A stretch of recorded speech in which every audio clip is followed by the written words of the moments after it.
This show is proudly brought to you by the #Me Network.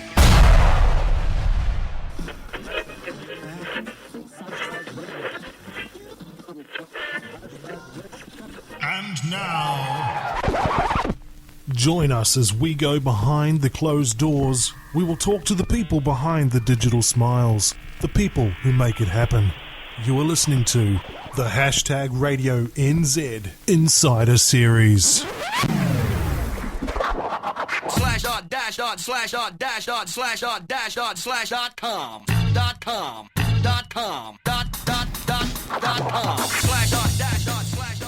Welcome to the Insider Series. I'm Chris McAwesome. I'm Phid McAwesome.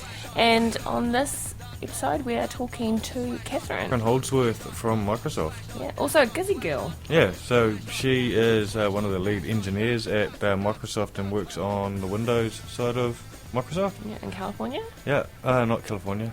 Oh, where's she? Where are they based? Somewhere. By Seattle. Oh, yeah. Yeah. It's late in the afternoon. Yeah. So anyway, yeah, so awesome having talked to her. She, like you said, is a Kiwi as well, and I was surprised to find out that there was a Kiwi working on... Why did that surprise you? I don't know, you just don't hear these stories. I think this is the beauty of the show that we're doing is, you know, we're able to start hearing these stories about Kiwis that are working in amazing places like on the Windows team. Yeah. Yeah. So, check out this week's episode, and if you do like it, check out all of the previous episodes of the #Radio Insider Series available. All the links are all on #me.co.nz, and flick us a tweet and let us know if there's anyone else you think we should have a chat to. #Radio NZ. Alright, so here with Katherine from Microsoft, and I saw your keynote at the first night of Ignite, and I actually been harassing the PR guys to try and get an interview with you because you weren't on my list. So, welcome to the show. Thank you. Nice to be here, and nice to meet you, Phid. Yeah.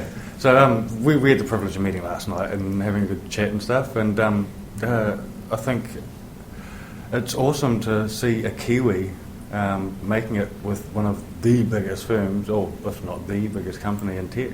So, tell me your story. Like, where'd you start off, like, getting into the tech industry? So I grew up in Gisborne. Particularly, I grew up on a farm in Tikaraka. Yeah, so you're a farm girl. So I'm a farm girl. Yeah. From Tikaraka to tech, I guess. Yeah. And my father was an engineer and still is an engineer. Yeah. And my mother was very much focused, and both of them are focused on us staying technical when we were young and doing well at maths and science. So what sort of engineer was your father? He is a mechanical engineer. I think that was his degree, but he's an all sorts of engineer. Yeah. He's electrical, he's chemical, he's choose your favourite engineering of the moment. Yeah. Yeah. Okay.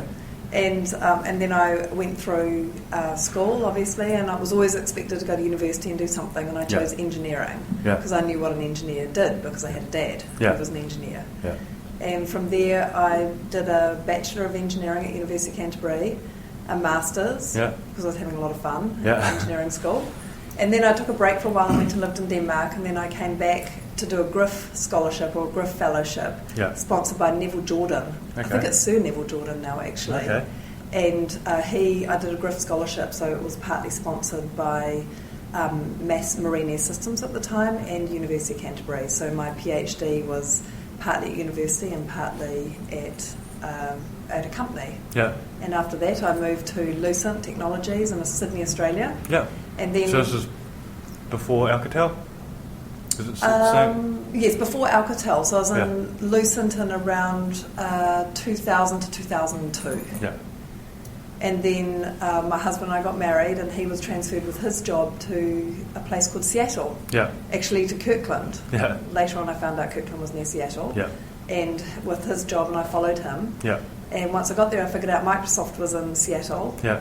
Or Redmond, and I figured I should probably apply for jobs once I got my visa, and I eventually got a job at Microsoft, and I've been there for 12 years. Yeah. So what was your first role at Microsoft? So my first role at Microsoft was, I had a choice actually. I was interviewing for the phone team, because I absolutely love mobile devices, and I'd used a Pocket PC, and what was your first smartphone. had so many. I think mine, if I remember right, my first one was the iPac. Mine might have been the one before that. Okay. I've had so many pocket PCs and phones. I've got them all on my desk at work. You so still got them all? I keep them all. Yeah? Every single phone I've had, I keep. Yeah? Including my Batman one with the Batman on the back. Cool. Yeah. So I was offered a choice of two roles actually, either to be the security program manager for Windows Phone, or I think we were called Windows Mobile back then actually. Yeah. So which generation of Windows is this? It was Ozone was the code name. So this is Windows Mobile pre-7? Oh yes, I've been in the Windows since 2003. Yeah. So it's Windows Mobile. I can only remember the code names. I don't remember what it was now. It was called the Ozone. It was Ozone, and we had these, and it was a long time ago. So I was the security person or the enterprise person. Yeah. And I figured I didn't really know anything about enterprise. Yeah. And security sounded really interesting. Yeah. So I took the security program manager job. Yeah. Oh wow. And so, what exactly is your role? Because a plebe like me who has no idea how the industry works on the inside,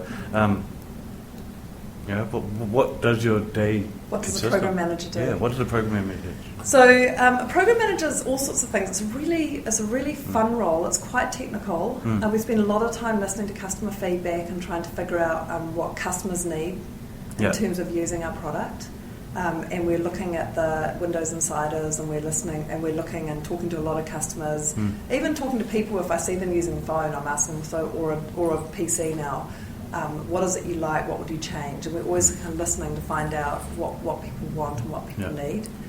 And my team, we write the functional specs, the functional specifications for new features. Yeah. So we will look at what features we think we need to put into the next release based on market research and demand and in my case now I work on mobile device management, and so my team brings the mobile device management stack to both Windows and Windows Phone. So we're talking a lot to enterprise users and IT users to find out how they can more easily manage devices in their network, so that as a user they don't need to go and touch every single user's device to have it set up and secured and with the right applications on it. So we spend a lot of time listening to big customers to find out what features they need, what lockdown capabilities they need, what management capabilities they need. And then we stack rank it, and then we will write our functional specs. I have a team of people working for me, 4 program managers, and we write down the functional specs. So it's partly between how the infrastructure works, how the protocol works, partly what configuration service providers and what policies we need to enable. And then we work across all the different teams at Microsoft to make sure that their feature can be managed. For example, how is it you set a password remotely on the PC, or how do you set a password remotely on the phone? My team designs that infrastructure and we work with the other teams to enforce it. So it's somewhat technical, lots of customer interaction, lots of interaction with the various development groups and the quality groups at Microsoft.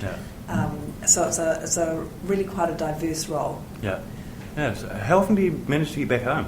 I get back home about once a year. This time twice, thanks to Ignite. I was back in May, and now I came back at Ignite, and it was fun because I was able to get up there on stage with Joe Belfiore and do some demos of that joining Azure Active Directory is a feature that, and the kickoff of mobile device management is exactly what I work on. So it's kind of a proud moment to be able to show how the flow works and know that some of the technology behind it is something I've worked on and I can show it. And what was it like presenting that to a home crowd? Oh, it was great. Yes. It was particularly great because, it's nice to be able to say to a home crowd of Kiwis, hey, there are Kiwis influencing this Windows product, both on the phone and the PC.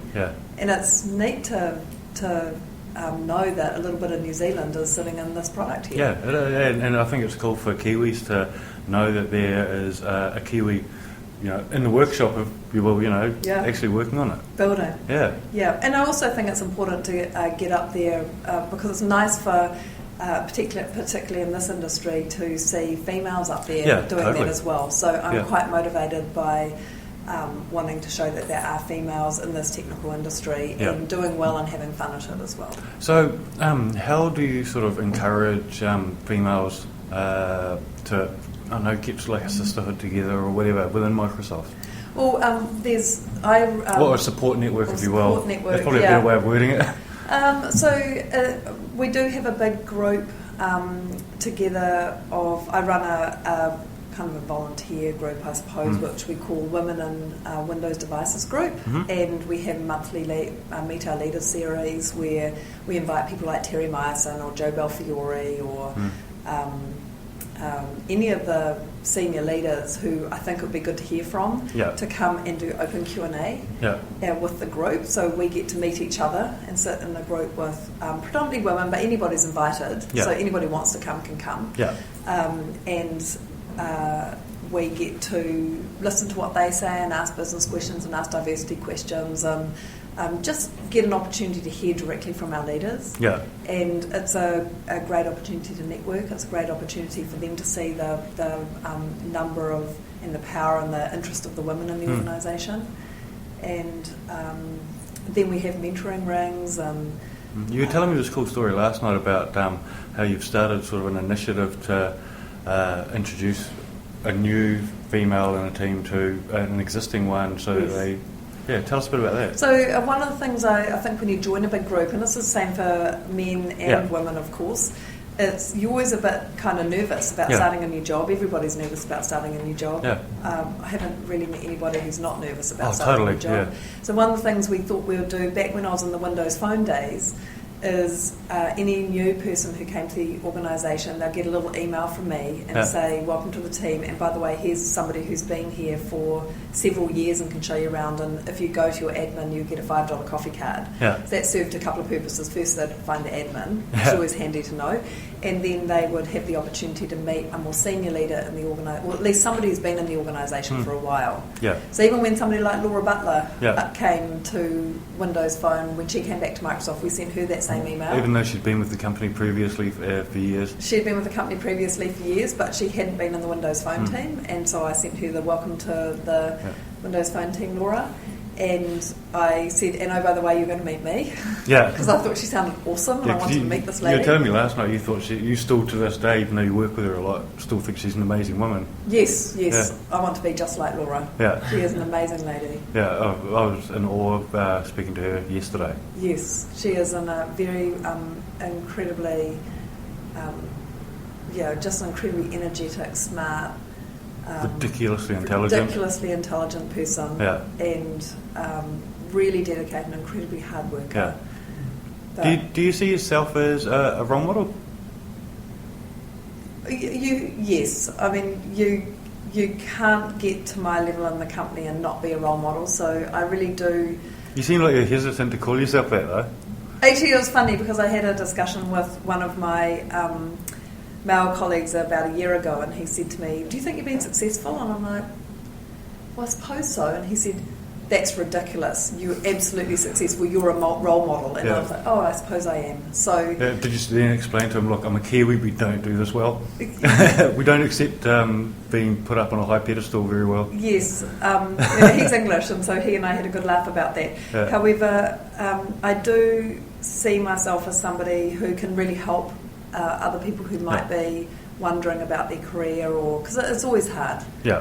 Whatever career you are, whether you're there are always hard times for everybody. Oh, totally. So I'm very focused on how do I help people see a career path, and if they have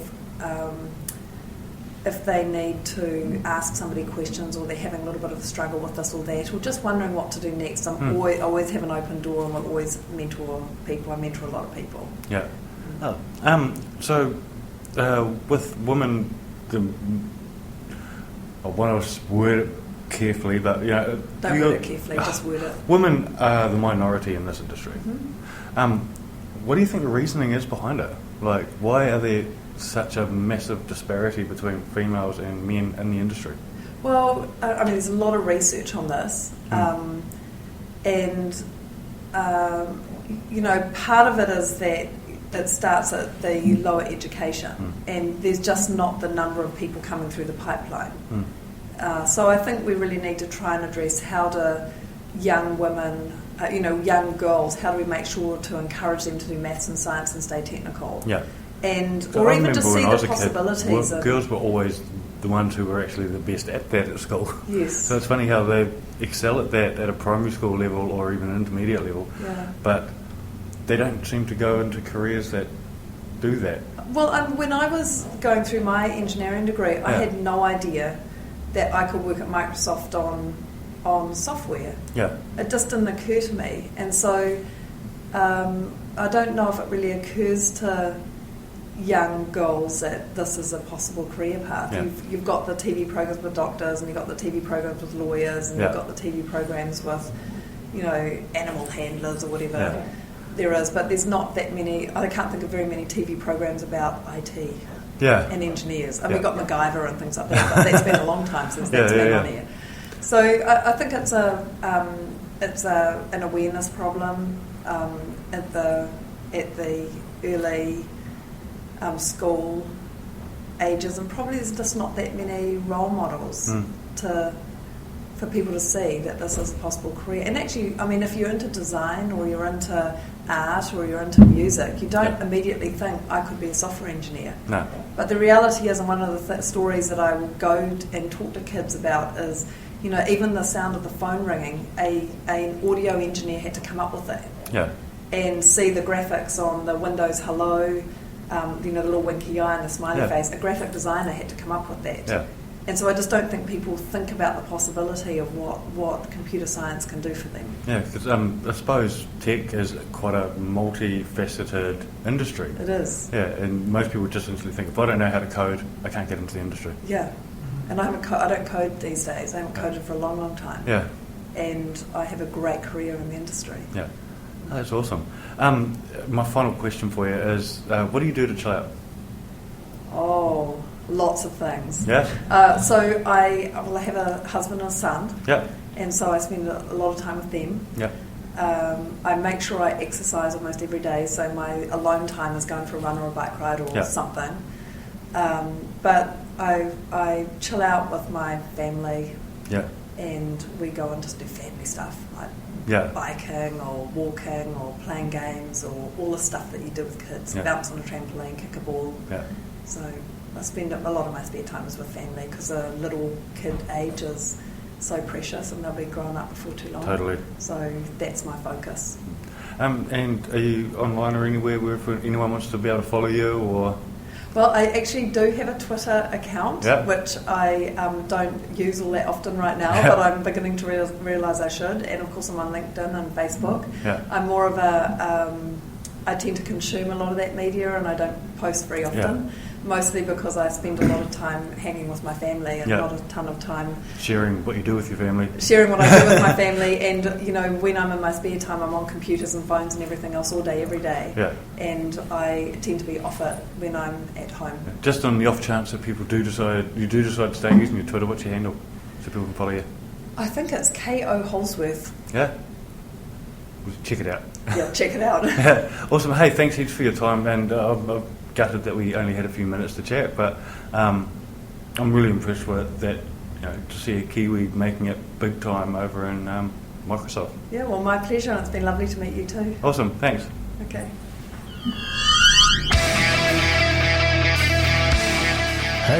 #me.co.nz